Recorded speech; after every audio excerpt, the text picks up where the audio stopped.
Mari kita berdoa. Tuhan, kami berterima kasih kami boleh sampai di sesi terakhir hari ini dan hari yang terakhir. Sesudah 4 hari kami berada di tempat ini, kami dibekali oleh firman-Mu. Pikiran dan hati kami diisi oleh kebenaran Tuhan. Biarlah firman yang sudah ditabur bertumbuh di dalam hati kami, menjadi iman, dan ketika kami beriman, kami mendapatkan keselamatan. Setiap orang yang diselamatkan akan mendapatkan kebahagiaan dan sukacita. Itulah harapan setiap manusia, dan itulah harapan kami ketika kami ada di tempat ini. Kami berdoa untuk setiap peserta yang sudah setia mengikuti setiap sesi. Biarlah kemurahan-Mu turun atas mereka. Roh-Mu yang kudus bekerja di dalam diri mereka, supaya hati mereka terbuka, mata rohani mereka terbuka untuk mengerti kebenaran, mengerti firman, mengerti rahasia-Mu. Dan mereka boleh mengalami di dalam hidup mereka, bukan sebatas tahu, bukan sebatas mengerti, tetapi jadi di dalam diri mereka, mengalami sebagaimana yang dialami oleh Sakeus. Ketika Sakeus bertemu Tuhan Yesus, ada sukacita. Ketika orang berdosa bertemu dengan Tuhan, ada sukacita. Itu menjadi harapan kami ya Tuhan. Walaupun mungkin bukan di tempat ini, tapi kami percaya bahwa firman-Mu akan bekerja. Karena firman-Mu itu adalah firman yang hidup, firman yang berkuasa, yang akan mengerjakan sesuai dengan kehendak-Mu. Terima kasih Tuhan. Saat ini pun, walaupun kami baru selesai makan siang, yang biasanya kami ngantuk, biarlah pertolongan-Mu nyata kepada kami, sehingga kami dapat konsentrasi, fokus mendengar firman-Mu. Dalam nama Tuhan Yesus kami berdoa. Amin. Jemaat dipersilakan duduk. Mari kita membaca dari Lukas pasal 15 ayat 11. Injil Lukas pasal 15 ayat 11 sampai 24 saja kita baca. Lukas pasal 15 ayat 11 sampai 24. Kita baca dalam bentuk respon surya secara bergantian. Saya ganjil, kita semua baca ayat genap. Yesus berkata lagi, ada seorang mempunyai 2 anak laki-laki.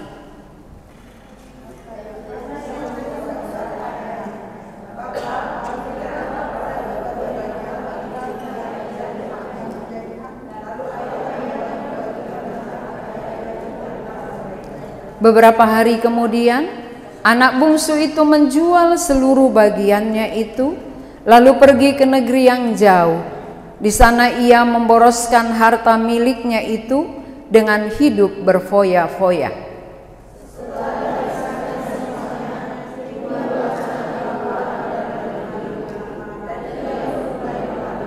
Lalu ia pergi dan bekerja pada seorang majikan di negeri itu. Orang itu menyuruhnya ke ladang untuk menjaga babinya.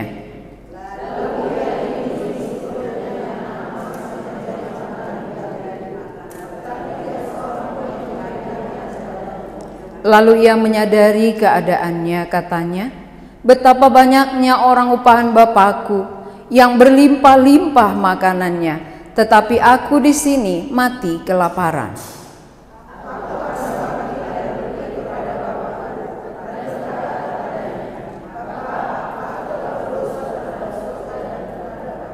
Aku tidak layak lagi disebutkan anak Bapa.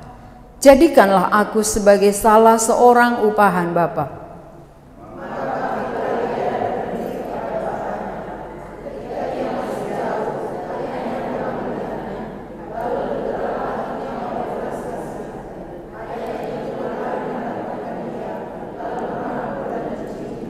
Kata anak itu kepadanya, "Bapa, aku telah berdosa terhadap sorga dan terhadap Bapa.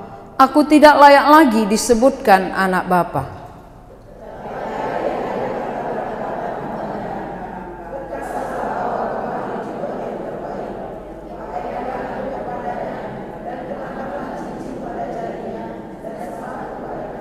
Dan ambillah anak lembu tambun itu, sembelihlah dia, dan marilah kita makan dan bersukacita.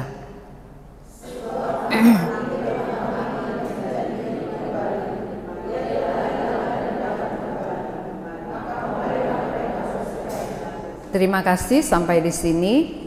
Tema kita mencari namun tidak menemukan. Saudara-saudara, ada beberapa peserta yang hadir tidak tahu apa yang dicari.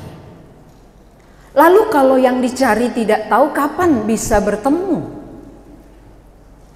Ketika kita tahu apa yang mau kita cari, seperti permainan game kemarin ya, dia tahu dia harus cari kayu, maka dia cari-cari kayu di sekitar sini, dia dapat. Tapi kalau dia nggak tahu mau cari apa, dia lari, nggak dapat apa-apa, karena nggak tahu mau cari apa. Jadi peserta Bible Camp pun demikian, mencari namun tak menemukan, karena sama sekali dia tidak tahu apa yang dia mau cari di tempat ini. Kalau saudara tidak tahu apa yang saudara mau cari, kapan saudara temukan?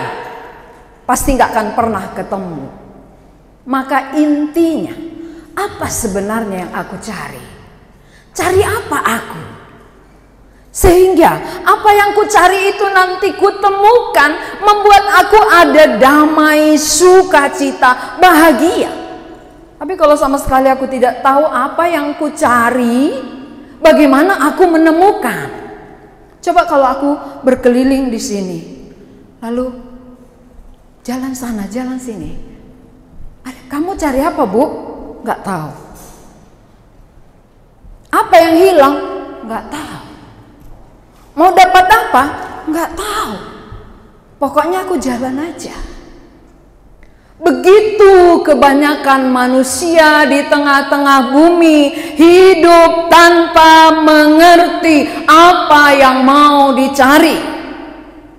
Itu pengalaman anak bungsu ini. Anak bungsu tinggal bersama bapaknya. Bapaknya kaya raya, berkelimpahan. Semua itu milik dia. Tapi mengapa dia pergi dari kelimpahan? Lalu pergi kemana? Cari apa? Di sini melimpah, ditinggal, pergi, lalu bawa harta, dihabiskan, dipakai, hidup berpoya-poya, lalu dihabiskan. Kalau namanya menghabiskan sebentar. Menghabiskan itu sebentar, mencari lama, menghabiskan sebentar. Lalu kalau kita bertanya, coba kita berpikir, anak yang hilang ini atau anak bungsu ini sebenarnya cari apa? Uang ada, bapaknya ada, harta melimpah, lalu hamba-hamba ayahnya ada, semuanya ada. Lalu mengapa dia menjauh dari kelimpahan ini? Mengapa dia menjauh dari Bapa yang mengasihi dia? Coba kita yang berpikir. Cari apa anak bungsu? Cari apa saudara? Cari apa kita di bumi? Jangan nanti kita terus kerja sampai ubanan. Cari apa? Enggak tahu, pokoknya kerja aja. Apa yang mau kamu cari, yang mau kamu temukan, enggak ngerti. Kalau kerja orang, kerja aku. Makan orang, makan aku. Kawin orang, kawin aku. Punya anak orang, punya anak. Tapi aku enggak tahu. Apa yang mau kutemukan di tengah-tengah kehidupan ini? Orang hidup seperti ini sangat tertekan. Orang yang hidup tanpa mengerti tujuannya, itu yang paling lelah, paling berat, paling tertekan. Karena sampai ubanan, sampai tua tidak tahu apa yang mau dicari. Maka kita harus mengerti apa yang saya cari, temukan. Kalau kita sudah tahu apa yang mau kita cari, kita tahu alamatnya di mana. Kita sudah belajar selama 4 hari di sini beberapa tokoh. Tokoh Sakeus mencari Yesus. Jelas alamatnya, jelas tujuannya. Siapa yang mau dia temui? Yesus. Maka dia temukan, mencari dan mendapatkan, karena jelas alamat yang dia cari. Yesus yang dia cari, lalu dia jumpai Yesus, ketemu Yesus. Saudara, apa yang mau dicari pun tidak tahu. Kapanlah saudara ketemunya? Orang kaya cari apa? Orang kaya muda, orang muda kaya cari apa? Cari hidup kekal katanya. Kan katanya. Tapi waktu Yesus katakan, jual hartamu ikut aku. Kalau memang tadi dia kepingin dapat hidup kekal, kan dia segera, ya Tuhan, karena itu yang aku cari, aku ikut Engkau. Tapi dia pulang dengan sedih. Berarti omong kosong. Omong kosong kalau dia bilang cari hidup kekal, lalu Tuhan Yesus katakan, aku hidup kekal itu. Ikut aku.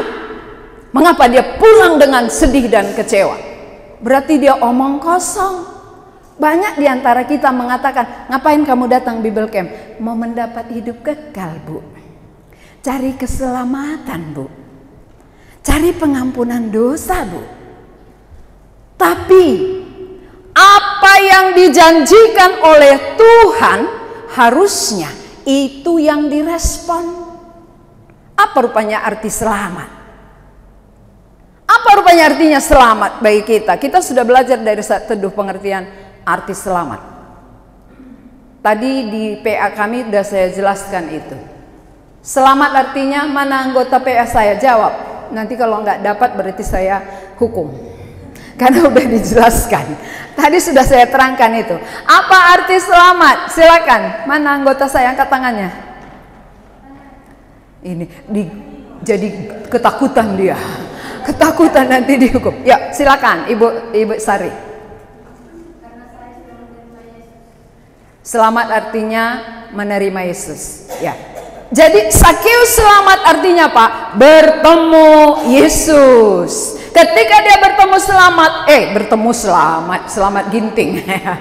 Ketika dia bertemu Yesus, maka dia mendapatkan keselamatan. Jadi keselamatan itu di mana? Di dalam Yesus. Orang kaya muda cari keselamatan di mana? Di mana? Barusan tadi sesi 7. Siapa tadi yang ngantuk? Sesi 7 tadi diterangkan itu. Orang muda kaya tadi dicari hidup kekal dengan cara apa? Perbuatan baiknya, kesalehannya. Tapi Tuhan katakan tidak laku. Kan dia bilang, guru yang baik, apalagi yang kurang. Ini semua sudah kukerjakan. Aku nggak mencuri, aku nggak membunuh, aku hormat orang tua. Semua ini sudah. Tapi Tuhan Yesus katakan apa? Jual hartamu, ikut aku. Tuhan, berat kali Tuhan. Berat itu Tuhan. Aduh, nggak jadilah Tuhan. Kan gitu ya. Ngapain kamu ikut Bible Camp? Cari keselamatan. Ngapain ikut 4 hari? Dapat hidup kekal. Lalu Tuhan Yesus katakan, ikut aku. Aduh, berat. Sulit ninggalkan adat istiadatku ini. Sulit sosialku ini. Berat. Kita bukan masalah kaya ya. Bukan masalah kekayaan. Karena ada juga yang bertanya begini, dia kan kaya, jadi tinggal cari hidup kekal. Kita kan nggak kaya, jadi cari harta dulu gitu ya. Ada juga begitu. Karena tadi contoh-contoh yang disajikan atau yang disampaikan di sini semua orang-orang kaya. Salomo orang kaya, Daud orang kaya, Sakeus orang kaya, orang muda kaya, orang kaya-kaya semua yang dijelaskan. Maka muncul dia, saya kan nggak kaya. Wajar dia kaya, tinggal cari Tuhan aja. Udah cukup makannya, cari Tuhan, cari hidup kekal. Ya oke, saya belum kaya, ya cari uang lah dulu gitu. Kan gitu ya, setuju kita kan? Ya, setuju kita yang nggak kaya ini kan? Setuju kita, cari kaya kita dulu baru cari Tuhan kan? Hah? Gimana? Cari Tuhan dulu baru? Iya, udah pintar Opung Desi ini, wah 100 ya, tapi bon dulu. Ya, jadi Matius 6 ayat 33 mengatakan, carilah dahulu kerajaan Allah dan kebenarannya, maka semuanya itu ditambahkan. Jangan balikkan rumusnya. Jangan cari kaya dulu baru cari Tuhan. Nanti kalau sampai mati saudara nggak kaya, ke neraka lah saudara. Ya kan? Kan ada Lazarus dia miskin tapi masuk surga kok. Jadi bukan karena kaya ya. Orang kaya muda nggak masuk surga kok tadi. Hanya Sakeus yang selamat. Orang kaya muda tidak. Jadi bukan pula orang kaya semua selamat dia ya. Ada kaya selamat, ada miskin selamat. Ada kaya binasa, ada miskin binasa. Yang penting, yang menyelamatkan itu jelas pertemuan dengan Yesus. Sakeus bertemu Yesus, selamat. Kan itu aja kuncinya kan? Orang kaya muda mengandalkan perbuatan-perbuatan baiknya, kesalahan-kesalahannya binasa. Kami tadi lama diskusi kami kaum ibu-ibu karena rata-rata kelompok saya orang baik-baik semua. Orang baik-baik semua kaum ibu saya ya, suka menolong, suka beribadah, suka baca Alkitab, kan saleh semua. Makanya lama perdebatan di situ, bukan berdebat, lama diskusinya. Jadi sayang kali lah perbuatan baik kami ini tadi, kalau nggak bisa ini ke surga katanya. Padahal tadi orang kaya muda udah bawa pulang, dia kecewa kan, nggak selamat kata Tuhan kan. Yang menyelamatkan itu adalah ikutlah aku. Berarti yang membuat selamat adalah Yesus, nggak ada yang lain. Jadi selama 4 hari perhatikan sesi 1 sampai sesi 8 ini, inti isinya keseluruhan itu hanya satu, pertemuan dengan Yesus. Itu saja. Ketika seseorang bertemu dengan Yesus, dia akan dapat selamat, pengampunan dosa, kebahagiaan, sukacita. Di situ sumbernya. Tidak ada di mana-mana. Mau bahagia, pilih Yesus. Mau damai, pilih Yesus. Mau diampuni dosanya, pilih Yesus. Mau ke surga, pilih Yesus. Nggak banyak pilihan. Nggak ada 3 apanya. Nggak ada 3 apa namanya itu Bu, kalau pemilu itu pilihan, nggak ada 3. Pilihannya cukup 1. Satu-satunya yang datang dari sorga. Saudara sebaik apapun belum pernah dari sorga loh. Sebaik apapun kita, sesaleh apapun kita, belum pernah kita ada datang dari sorga. Maka yang bisa membawa kita ke sorga hanya yang datang dari sorga, dialah Yesus. Di luar itu tidak ada. Kalau begitu, sudah tahu apa yang saudara cari di tengah kehidupan ini? Cari apa di dalam dunia? Cari apa di dalam dunia? Cari dunia jiwa binasa. Cari Yesus yang penuh cinta. Cari Yesus Bible Camp. Bukan cari jodoh. Ini bukan biro jodoh, ya. Cari Yesus. Kalau orang cari Yesus, baru jodohnya ditambahkan, itu tambahan. Ini enggak gereja, kan gitu ya. Ke gereja lirik-lirik cewek, lirik cowok, akhirnya khotbah nggak ada yang masuk, mati masuk neraka. Maka kita cari Tuhan nomor 1. Bukan cari yang lain. Yang lain itu tambahan. Tapi yang perlu kita cari adalah Tuhan. Anak bungsu tidak tahu apa yang dia cari.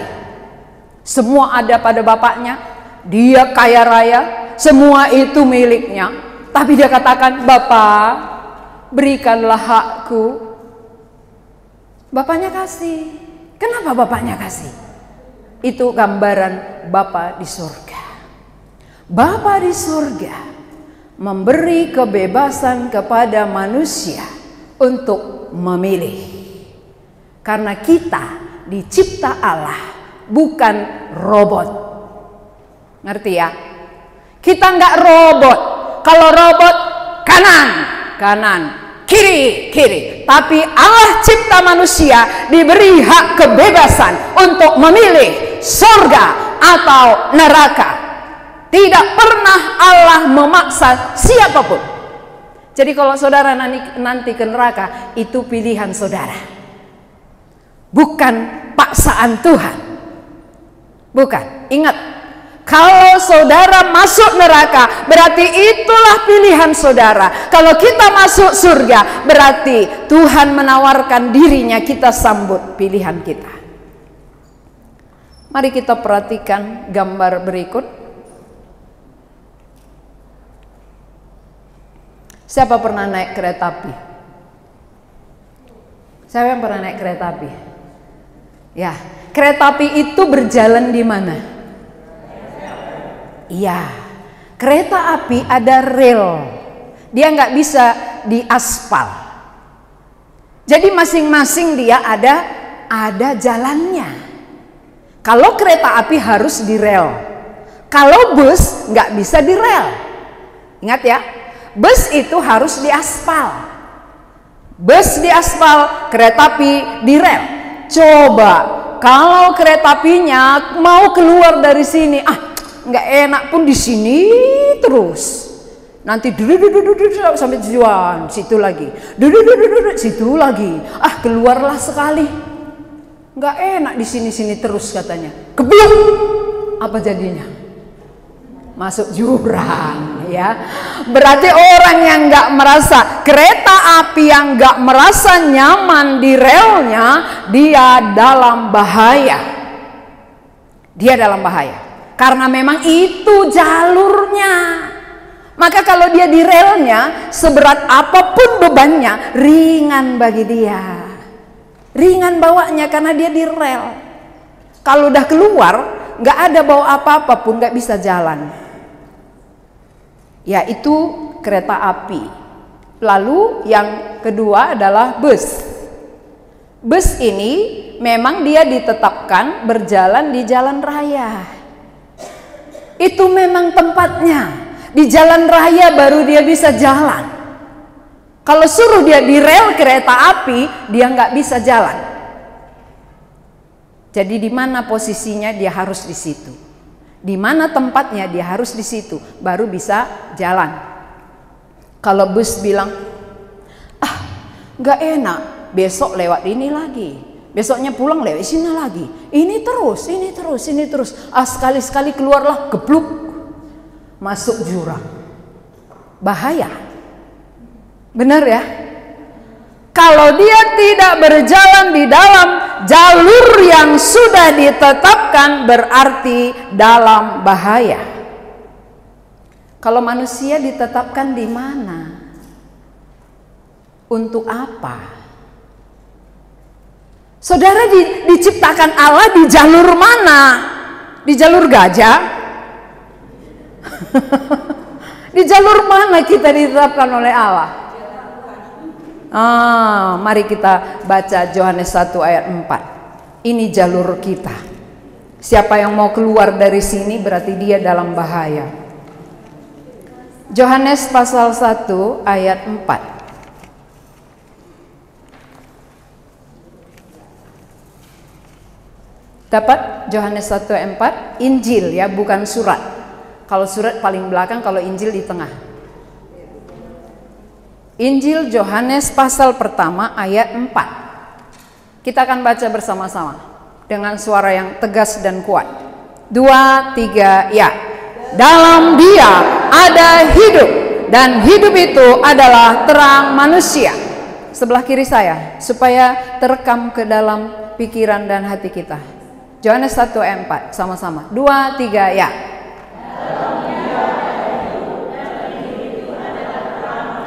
Sebelah kanan saya. 2, 3, ya.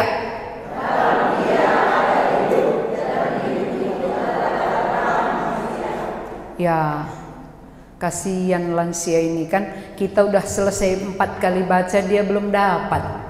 Makanya jangan tunggu lansia dulu baru bertobat.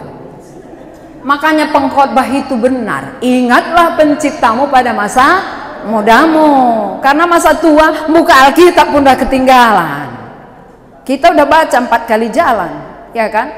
Tapi lansia masih ketinggalan. Jadi siapa yang masih muda cepat ambil keputusan, ya. Jangan tunggu lansia dulu. Berarti jalur kehidupan manusia berada di dalam Dia. Sesi pertama sudah saya jelaskan itu. Semua ciptaan Tuhan dari hari pertama sampai hari kelima diciptakan untuk manusia. Tapi manusia diciptakan pada hari ke-6 untuk Dia, Sang Pencipta. Jadi kita hidup bukan untuk ciptaan di bumi ini. Kita dicipta segambar serupa dengan Allah, punya roh yang kekal di dalam diri kita yang tidak akan pernah berakhir. Hanya tubuh yang mati ke tanah, tapi roh jiwa kita sifatnya kekal. Jadi kalau kita bersifat kekal, mati tidak selesai, maka perlu kita diampuni terlebih dahulu.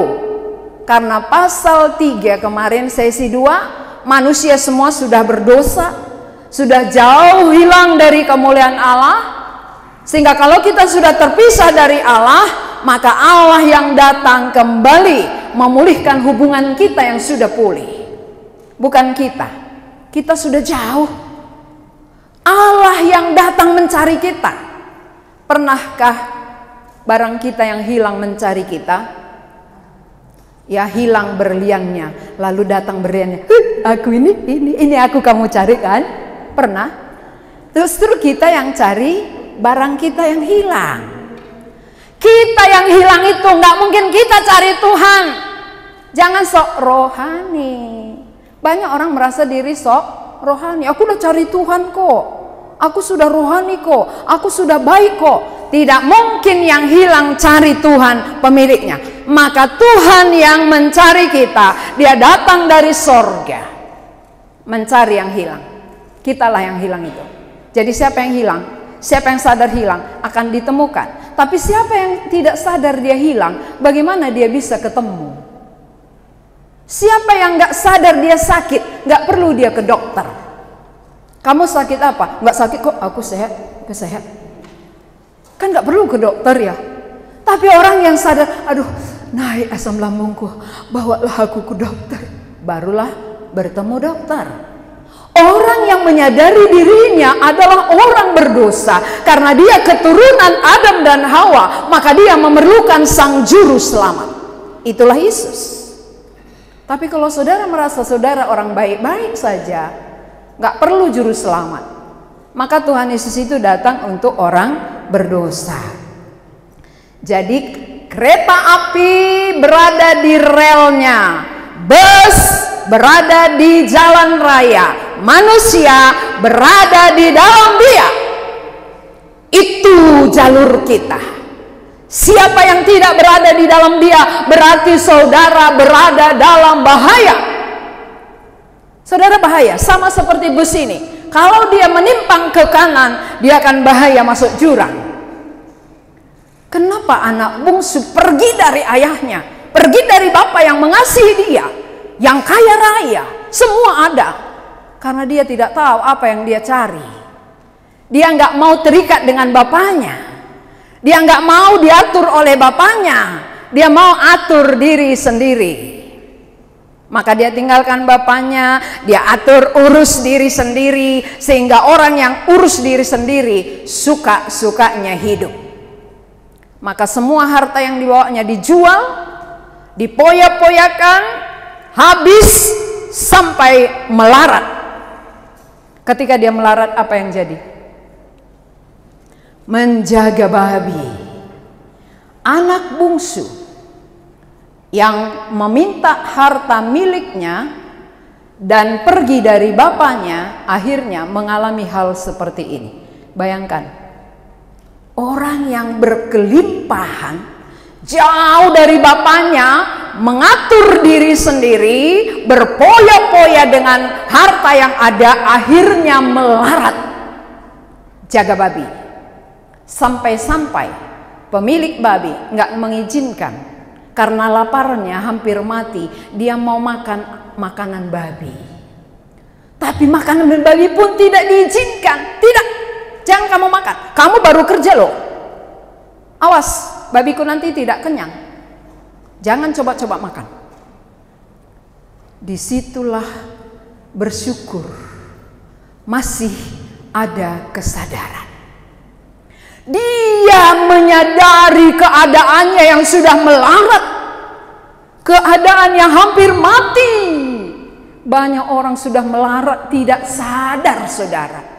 Hampir mati di dalam dosa, nggak sadar. Ini jauh lebih parah. Tapi anak sulung, dia menyadari keadaannya. Anak bungsu ya, anak bungsu menyadari keadaannya. Lalu dia katakan, di rumah bapakku banyak makanan, berlimpah-limpah. Bahkan hamba-hamba bapakku saja pun makan berlimpah-limpah. Aku di sini hampir mati kelaparan. Aku akan pulang. Aku akan kembali ke rumah bapakku.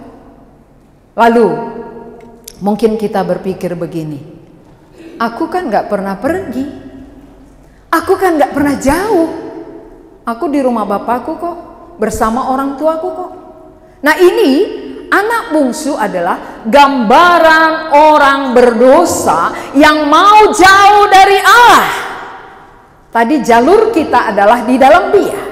Di dalam Dia kita hidup, di dalam Dia kita melimpah, di dalam Dia kita dipenuhi semua apa yang kita inginkan secara rohani, dipuaskan. Tidak kekurangan, cukup. Maka pengertian bahagia bukan nggak ada masalah.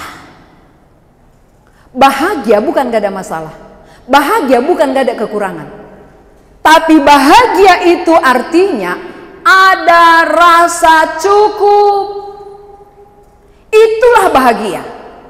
Contoh, Adam dan Hawa nggak pakai baju, Adam dan Hawa nggak pakai rumah, nggak ada sanak keluarga, nggak ada rumah sakit, nggak ada siapa-siapa, hanya berdua, tapi ada rasa cukup. Maka mereka berbahagia. Dari mana ada rasa cukup itu? Hadirnya Tuhan. Kehadiran Tuhan di tengah kehidupan kita, ada rasa cukup. Terpisahnya kita dengan Allah, ada rasa kurang. Maka siapa yang terpisah dengan Allah selalu tidak puas. Selalu tidak puas. Sudah kaya tidak puas. Ada rasa ketidakpuasan di tengah-tengah kehidupan oleh karena kekosongan di dalam batin belum terisi. Karena satu-satunya yang bisa mengisi kekosongan yang seperti donat itu hanya sang pemilik jiwa. Kalau sang pemilik jiwa belum hadir, kita akan terus merasa kurang. Rasa kurang itu adalah penderitaan. Banyak tapi kurang, menderita enggak? Banyak tapi kurang, sedikit cukup, itulah bahagia. Maka istilah kami di dalam kelompok kami, beratnya beban tapi ringan. Maka nanti kelompok kami akan bawa pulang itu, berat tapi ringan. Kok bisa berat tapi ringan? Dari mana rumusnya berat tapi ringan? Saya contohkan dulu waktu saya anak-anak. Saya pernah ke sungai mengambil air. Air di ember. Waktu saya taruh di kepala saya gini, air itu goncang-goncang gini. Saya jalan gini-gini. Capek kali bawanya. Capek dan kepala sakit. Tapi Datang orang tua, buat alas kepalamu nakku. Bikin alasnya. Kalau kamu taruh alasnya, taruh ini di atas, aman. Dia nggak goyang-goyang lagi. Dia akan duduk, dia tetap. Jadi waktu kamu bawanya ringan. Bawa air, iya. Satu ember, iya, sama. Sama-sama bawa air. Tapi orang yang ada alasnya lebih ringan. Tapi orang yang bawa air tanpa alas lebih berat. Kehidupan kita di tengah-tengah bumi, Tuhan gak pernah janjikan bahwa tidak ada masalah. Tuhan gak pernah berjanji tidak ada persoalan. Tuhan gak pernah janjikan tidak ada kesulitan. Ada masalah, ada kesulitan, ada persoalan, ringan bersama Tuhan. Ketika Tuhan ada, aku gak sendiri dengan masalahku ini. Ketika aku bersama Tuhan, aku gak sendiri bersama persoalanku ini, tapi bersama Dia. Maka aku ringan. Jadi bukan karena gak ada masalah, ya iyalah enak dia, ya memang dia gak ada masalahnya, bukan.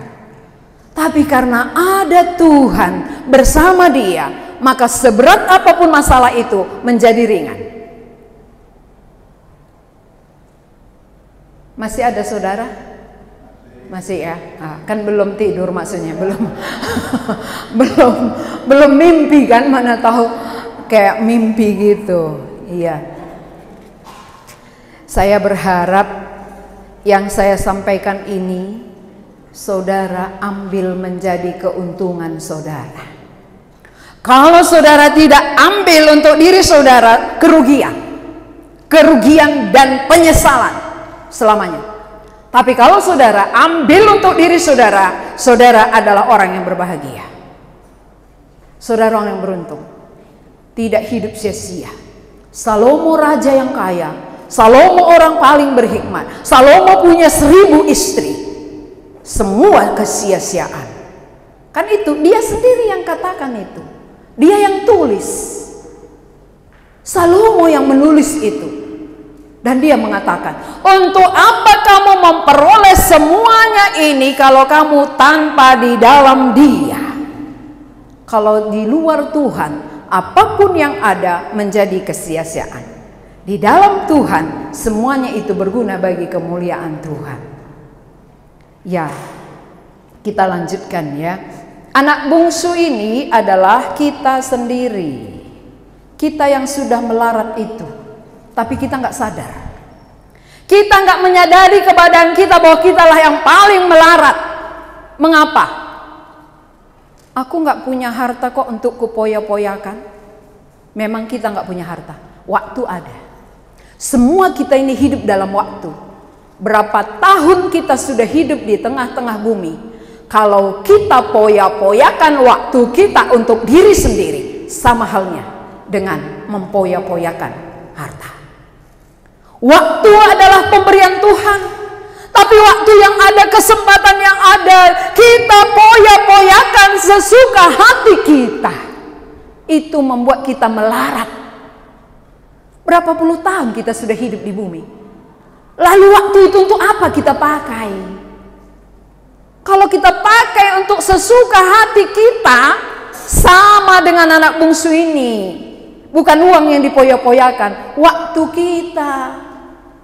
Kesempatan kita. Udah mau mati pun masih berpoya-poya. Nggak serius.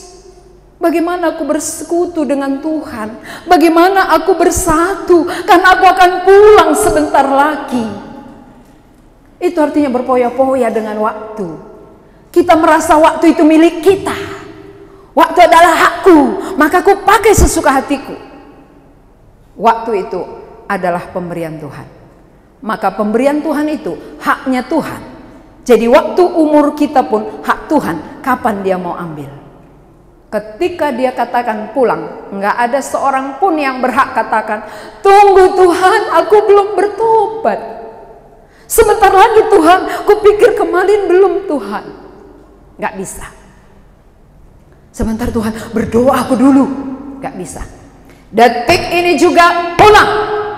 kata sang pemilik, harus pulang. Jadi sebelum kita dipanggil oleh sang pemilik, waktu ini pakaikan. Waktu ini adalah kesempatan bagi kita untuk kembali kepada Bapa.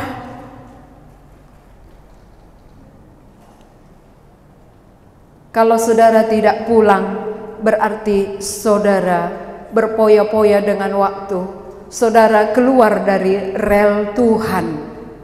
Orang yang enggak berjalan di dalam rel Tuhan, saudara dalam bahaya. Kita ini sebenarnya dalam bahaya, tapi enggak ada yang kasih tahu. Karena dia juga enggak tahu. Jadi sama-sama tidak tahu. Sama-sama dalam bahaya, tapi sama-sama tidak tahu. Coba kalau kita dalam keadaan bahaya, masih berani kita cekikikan? Kalau rumah terbakar, nggak ada lagi orang ketawa. Pasti dia selamatkan dirinya. Bagaimana caranya supaya aku keluar dari rumah ini? Bagaimana caranya supaya anakku keluar dari rumah ini? Nggak mungkin dia berani ketawa. Terbakar ya. Apinya besar pula itu. Ya, mana ada? Pasti kalau udah ada api, tolong selamatkan kami, gitu ya. Maka orang yang tahu dia dalam bahaya, dia pasti serius memikirkan bagaimana aku kembali kepada sang pemilik, bagaimana keluargaku kembali kepada sang pemilik. Nah, ini dalam bahaya. Bahayanya ini apa? Menuju maut. Maut itu neraka.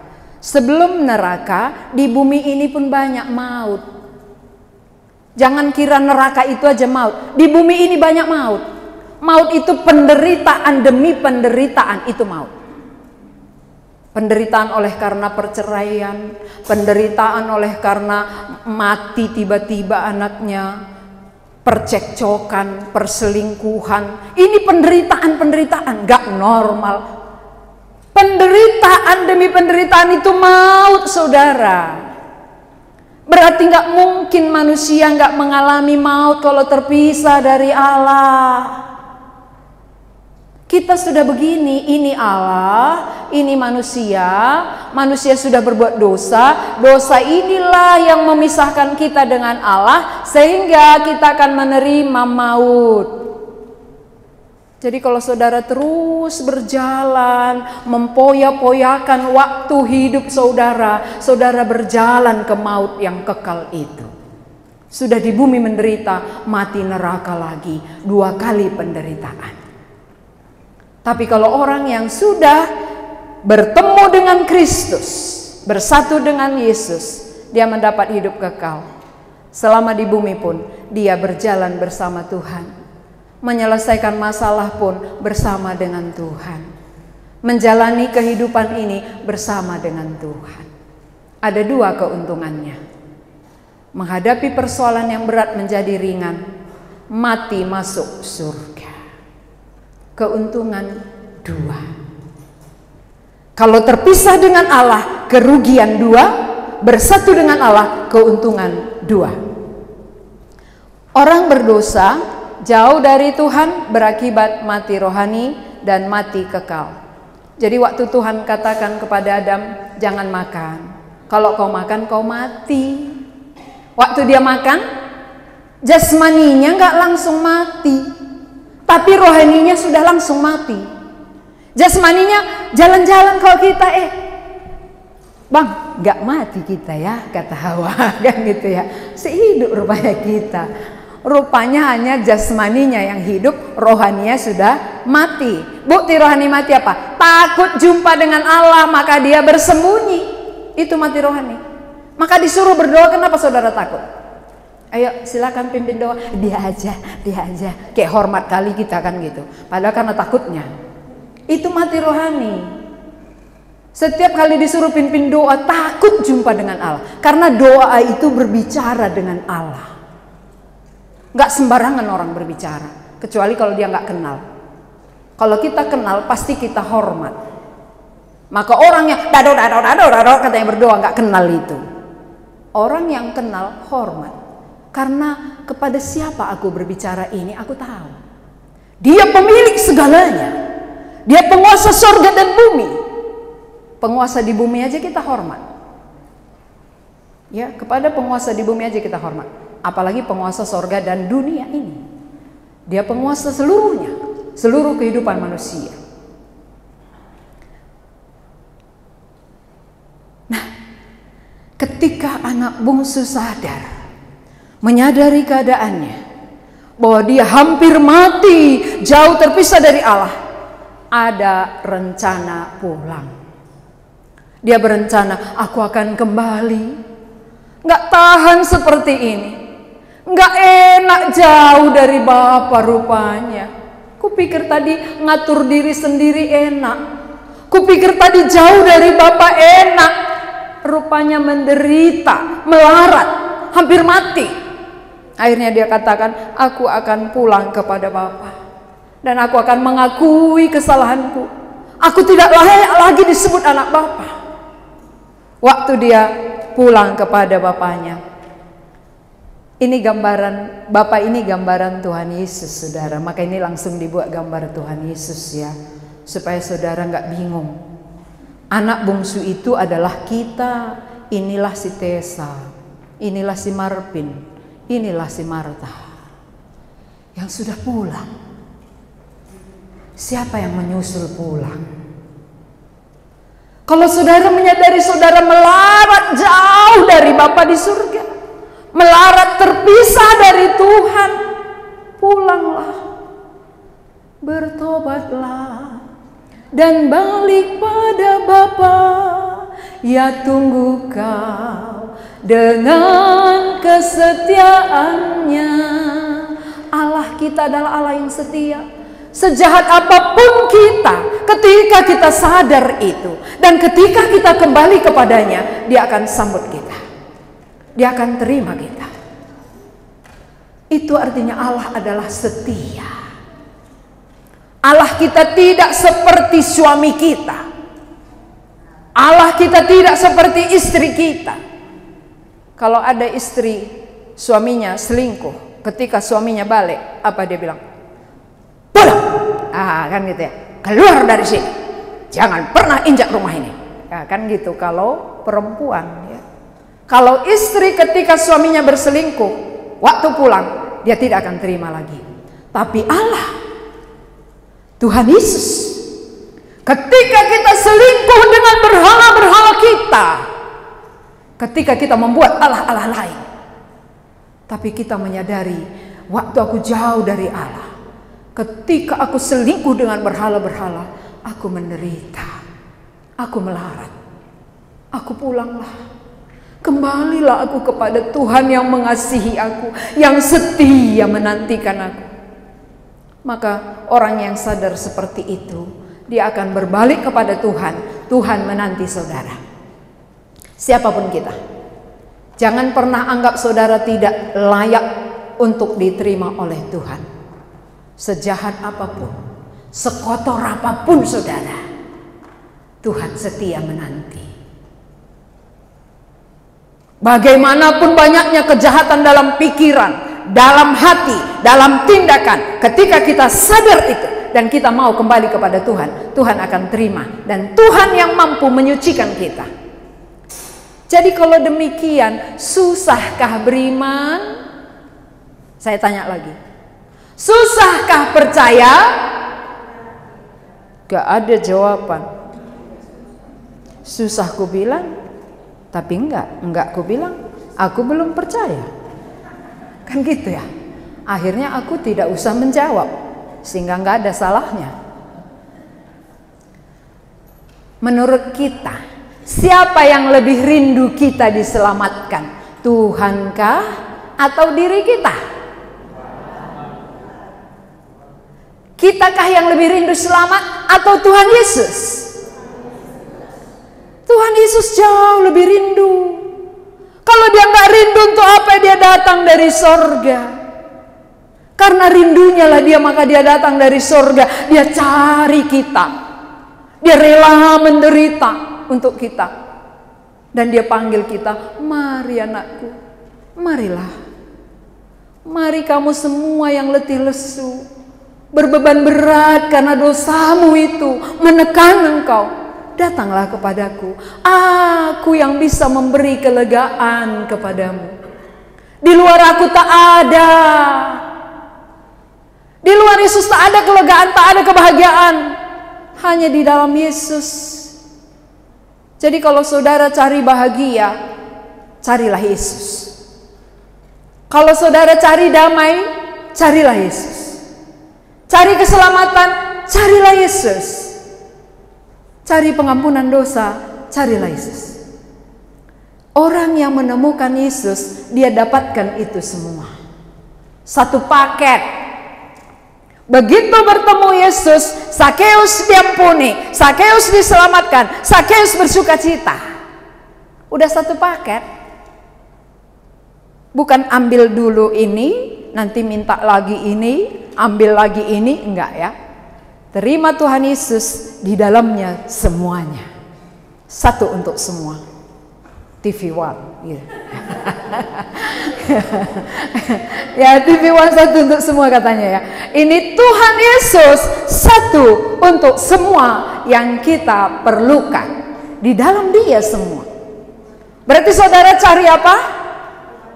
Cari apa kita? Ya, kalau cari Tuhan Yesus, dapat damai, dapat sukacita, dapat bahagia, dapat pengampunan, dapat surga, dan dapat apa lagi? Dapat hidup kekal. Kan kita mau hidup kekal ya. Kalau hidup binasa ngapain kita 4 hari di sini? Ngapain kita bayar? Ya kan, kalau mau binasa, hidup suka-suka aja. Tapi karena kita mau hidup kekal, maka kita menemukannya hanya di dalam satu pribadi, Yesus Kristus. Mencari dan menemukan di dalam Yesus Kristus. Mencari namun tidak menemukan kalau bukan di dalam Yesus. Kenapa saudara tidak ketemu sampai sekarang? Karena yang saudara cari tidak di dalam Yesus. Kalau yang kita cari Yesusnya, pasti ketemu. Karena Dia juga mau mencari kita dan menjumpai kita. Dia mau menanti kita dengan setia. Jadi satu lagi, apa yang dimaksud dengan kata percaya? Udah percaya kok aku. Ya kan? Benar ya? Saudara-saudara udah percaya? Jadi takut ya. Jadi takut ditanya. Saudara-saudara sudah percaya? Sudah percaya. Sudah percaya ya. Nah, apa arti percaya? Supaya nanti kita ngerti.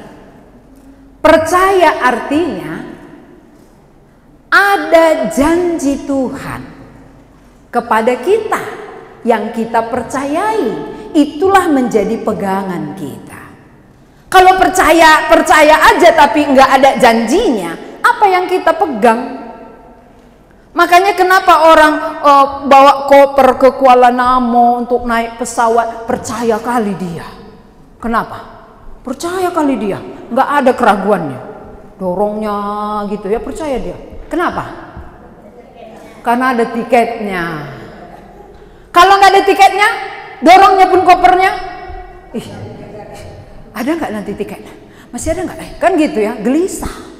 Tapi orang yang sudah ada tiketnya, dia percaya dia akan naik pesawat. Demikian juga ke surga. Apa janji Tuhan rupanya kepada saudara yang saudara percayai?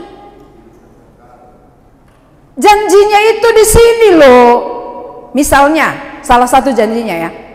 Janjinya kepada Sakeus itu, Sakeus turunlah, aku menumpang di rumahmu. Itu kan janjinya.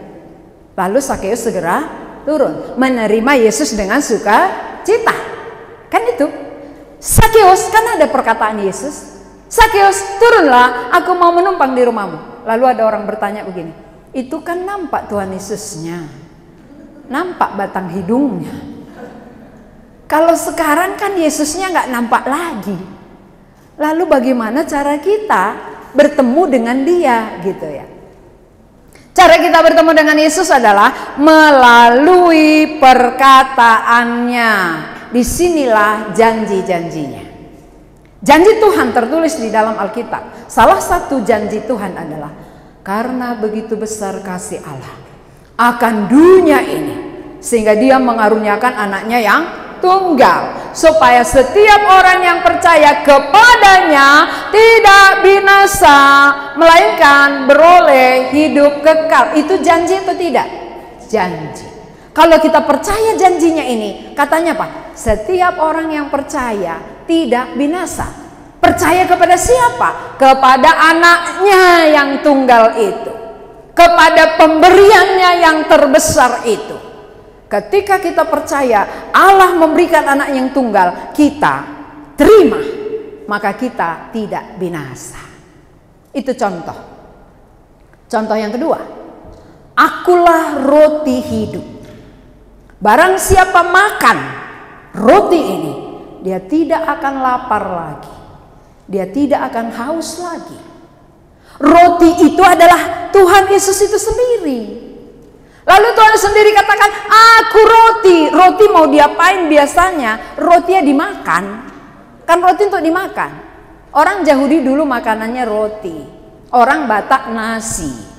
Ya. Jadi kalau kita tahu ini makanan pokok, maka kita makan sehingga ada tenaganya. Kalau Yesus katakan aku roti, berarti perlu diterima, bukan dilihat-lihat saja. Kalau dilihat-lihat, dipandang-pandang, pandangan pertama gitu ya, itu nggak ada pengaruhnya. Terima. Kalau hanya pandangan pertama tapi nggak dilanjutkan, nggak jadi. Lirikan pertama, ya. Lirikan pandangan, ya udah lalu pulang, nggak bersatu. Kan banyak orang lirik-lirikan kan, suka-sukaan kan, tapi nggak pernah laki-laki itu bilang, maukah engkau menjadi istriku? Kan nggak bisa diberkati. Halo kaum ibu, ada dulu janji suami atau enggak? Ada atau tidak? Iya. Nggak mungkin kita berumah tangga kalau nggak ada janjinya. Pasti suami berjanji ya. Janjinya apa? Maukah engkau menjadi istriku? Lalu kita bilang, ya, saya mau. Barulah dipersatukan. Sekarang banyak orang percaya tapi tidak ada janji Tuhan padanya. Percaya aja dia. Coba kalau seorang cewek, dia lihat di sana laki-laki ganteng, dia suka. Aku suka kali sama bang itulah. Suka kali sama bang itulah. Tapi abang itu nggak pernah bilang, aku suka sama kamu. Gitu ya. Nah, kalau hanya di pihak perempuan bilang aku suka, tapi laki-laki nggak pernah bilang aku suka sama kamu, ini kan nggak dua-duanya kan? Kan harus dua-duanya mengikat janji. Janji itu artinya antara dua, bukan satu orang ya. Jadi kalau kita mengikat perjanjian dengan Allah, Allah terlebih dahulu memberikan janjinya kepada kita. Lalu melalui janji itulah kita percaya dan kita menerima dia. Ya harusnya ibu-ibu udah ngerti itu loh. Karena waktu dilamar dulu pasti ada perkataan sang suami. Gak mungkin langsung ke pendeta. Lirik-lirikan langsung ke pendeta, kan enggak? Ya pasti ada janjinya. Janji sang suami kepada istri ya. Oke, Allah pun demikian. Jadi jangan kata aku udah percaya kok. Bukan percaya sebelah. Kalau percaya sebelah sama dengan tepuk tangan sebelah. Ya bisa tepuk sebelah. Kan gak ada suaranya, gak bunyi. Makanya kita pun percaya sebelah gak ada bunyinya. Kan gak ada bunyi apa-apa kan? Puluhan tahun jadi Kristen gak ada apa-apanya. Gak ada kesaksian hidupnya. Terus hidup dalam dosa, terus melakukan kejahatan. Kan itu artinya nggak ada suaranya. Kalau memang sudah percaya oleh karena ada janji Tuhan, ini sudah bertepuk tangan, dua belah pihak ada bunyi.